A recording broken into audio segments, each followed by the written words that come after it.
कानून व्यवस्था के सवाल पर पहले दिन से ही उंगली उठी है सरकार पर। सहारनपुर की घटनाएं हुई हों, जहां 2 वर्गों में झगड़ा हो गया हो, इतना झगड़ा बढ़ गया कि घर जला दिए गए, लोगों की जान चली गई।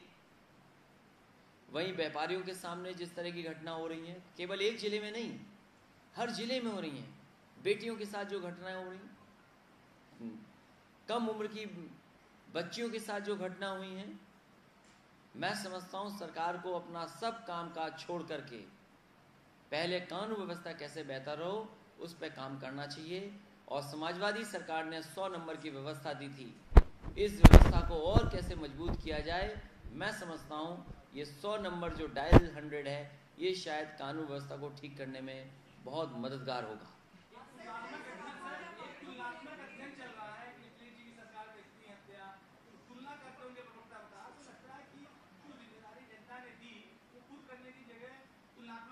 मैंने सदन में भी ये बात कही थी कि कोई भी घटना से बच नहीं सकता ये कहकर के कि पुरानी सरकार में ये घटना होती थी। जनता ने इन्हें मौका दिया है, बीजेपी की सरकार को मौका दिया है काम करने का, इसलिए बहानेबाजी सरकार न करे। जहां घटनाएं हुई हैं उन दोषी लोगों के खिलाफ कार्रवाई हो। और मथुरा का सोचिए, एक व्यापारी जिसका बेटा खो दिया हो, जिसने, उसके पिता धरने पे बैठ गए और वो मांग कर रहे हैं कि उन्हें न्याय मिलना चाहिए।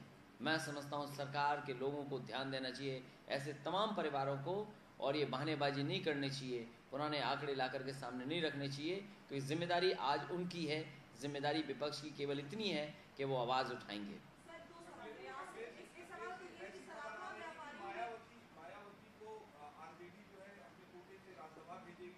लेना ही पड़ेगा।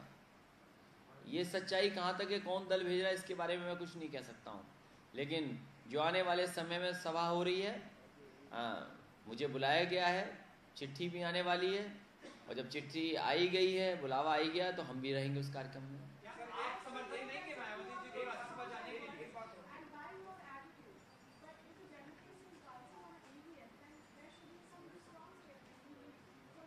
कितना स्ट्रॉन्ग दे दूं मैं, बताओ। मैं सदन में जो मैंने कहा, सदन से बड़ा कोई प्लेटफॉर्म नहीं होता, और सदन में मैंने सरकार के खिलाफ जो कह सकता था मैंने कहा।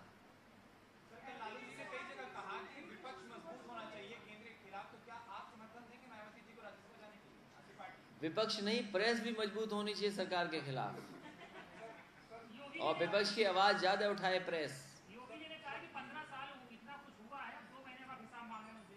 हम तो ये कहते हैं कि एक खुशी की बात यह है कि प्रधानमंत्री जी गंगा साफ करना चाहते हैं, मुख्यमंत्री जी यमुना साफ करना चाहते हैं।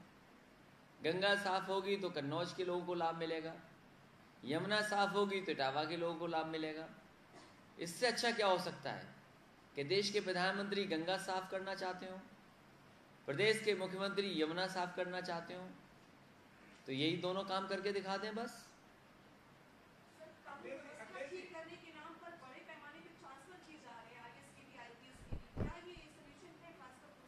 ट्रांसफर कोई सॉल्यूशन नहीं है।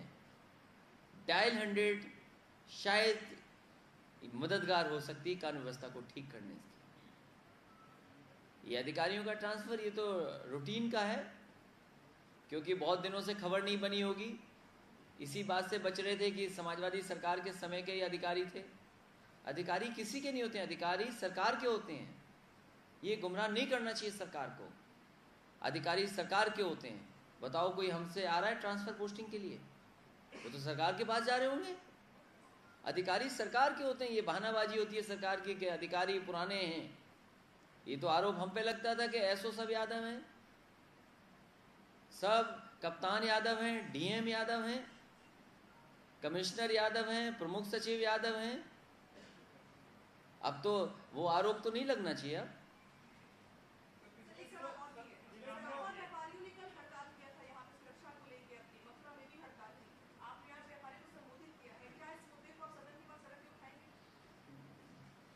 सदन बड़ा प्लेटफॉर्म है,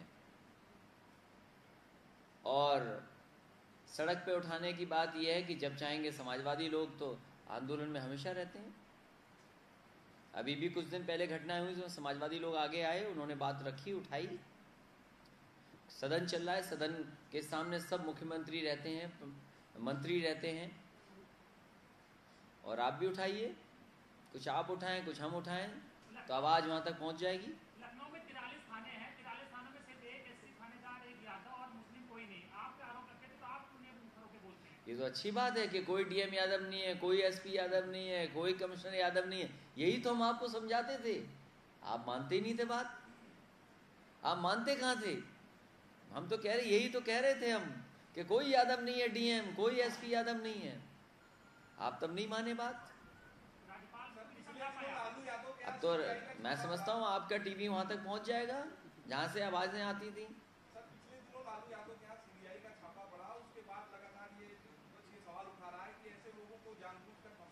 सीबीआई का छापा, सीबीआई में हम भी रह चुके हैं, हमारी भी जांच हो चुकी है सीबीआई से। मैं आपको कहना चाहता हूं, लोकतंत्र में जनता देख रही है। मैं नहीं जानता इन बच्चों ने किसको वोट दिया होगा, लेकिन अभी 2 महीने पहले चुनाव हो रहा होगा, सबको लग रहा था पता नहीं क्या हो रहा उत्तर प्रदेश में, क्या बदलाव आने वाला है, जाने कौन सी हवा चली थी। ये जनता तय करेगी, विपक्ष तो तय करेगा ही करेगा, लेकिन देश और प्रदेश की जनता तय करेगी। इसलिए मैं धन्यवाद देना चाहता हूँ आपका, इतने दिन रुके रहे। अरे आप पे सवाल ही नहीं है। एक्सप्रेस वे बनवाइए, गाजीपुर तक, बलिया तक बनवाइए, मेट्रो जल्दी चालू करवाइए, सब खड़ा है वहां पर। आप जाने कौन सी राजनीति करने लगते हो, ये जनता तय करेगी। आप लखनऊ में चलवाइए मेट्रो, एक्सप्रेस वे बनवाइए गाजीपुर बलिया तक, लैपटॉप बंटवाइए, समाजवादी पेंशन ना छिन जाए वो बचाइए, नदी का किनारा अच्छा करिए। मुझे बताया कल मौसम अच्छा था, नदी के किनारे बहुत लोग थे। रोमियो वाले अब बदल गया नाम, बदल गया सुना है नाम। मैं तो कहता हूं कि आपको, मैंने तो कहा कि रोमियो अच्छा था, कल सदन में भी एक सदस्य ने कहा, और फिर ये नदी का किनारा कैसे और बड़ा बन जाए वो सोचना चाहिए आपको। यूं कहा था मैं नरेश अग्रवाल जी का, नितिन अग्रवाल जी का और संजय सेठ जी से लेकर के तमाम व्यापारी संगठन के लोग आज उत्तर प्रदेश के पार्टी कार्यालय में आए। उन्होंने चिंता जताई इस बात की कि व्यापारी बहुत सारी जगह पर सुरक्षित नहीं है, हत्याएं हो रही हैं, अपहरण हुआ तो ये अच्छी बात है, पुलिस ने पकड़ लिया समय पर, लेकिन अपराधियों की हिम्मत कैसे हो रही कि किसी का अपहरण कर लें। और क्या सुरक्षा दे सकती है सरकार? व्यापारियों की सुरक्षा देनी चाहिए।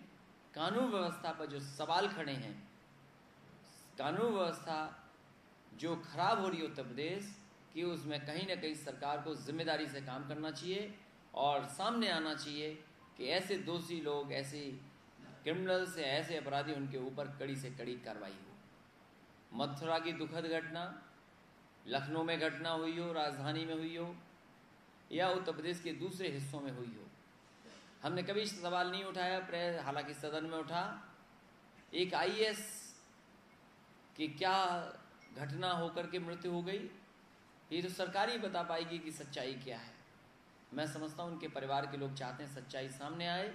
ये सरकार की जिम्मेदारी बनती है कि उनको न्याय दिलाएं, और अगर प्रदेश की कोई संस्था जांच कर रही है तो ठीक है, लेकिन सीबीआई की भी जांच हो और दूध का दूध पानी हो जाए तो शायद मैं समझता हूँ उनके परिवार के लोगों को ज़्यादा भरोसा होगा।